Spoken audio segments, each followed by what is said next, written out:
38-ші есеп. Координаталық түзуде А және Б нүктелері белгіленген. АБ кесіндісін 2-де 3 қатынасында етіп бөлетін С нүктесінің координатын табыңыз дейді. Біз координаталық түзу сызайық. Мына жерде 0 болсын. А нүктесінің координаты -2, ол 0-ден солға қарай орналасқан, осылай болсын. Және Б нүктесінің координаты ол 13, ол 0-ден 10-ға қарай орналасқан. Бізге айтады, АБ кесіндісін 2-де 3 қатынасында етіп бөлетін С нүктесінің координатын табыңыз дейді. Яғни С нүктесі ол А мен Б кесіндісінің ортасында жатыр, бірақ дәл ортасында емес, ендеше С осы жерде орналасқан болса, мынау -2, мынау 13 болса, координаттары бізге осы С-ның координатын табу керек. Ол үшін былай жазайық. Яғни бізде АС СБ-ға қатынасы ол 2-нің 3-ке қатынасындай.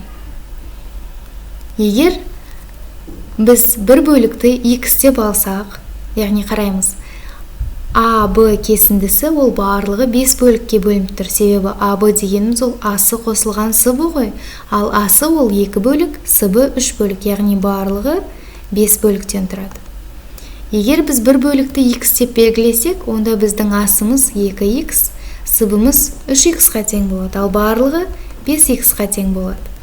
Және біз АБ кесіндісінің ұзындығын таба аламыз. АБ кесіндісінің жалпы ұзындығын табу үшін біз Б-ның координатынан А-ның координатына азайтамыз, яғни 13 -2.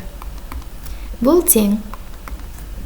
Бізге минус пен минус плюсті береді, яғни 13 қосылған 2 деп жазамыз, 15 болды.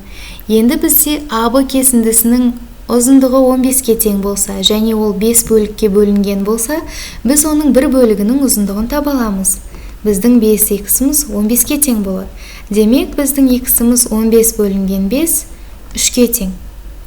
Яғни, біздің асымыз 2 көбейтілген 3, 6-ға, ал СБ 3 көбейтілген 3, 9-ға тең. Яғни, асының ұзындығы 6-ға, СБ-ның ұзындығы 9-ға тең.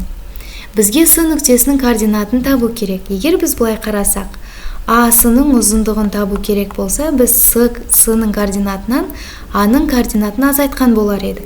Бірақ бізге С-ның координаты керек.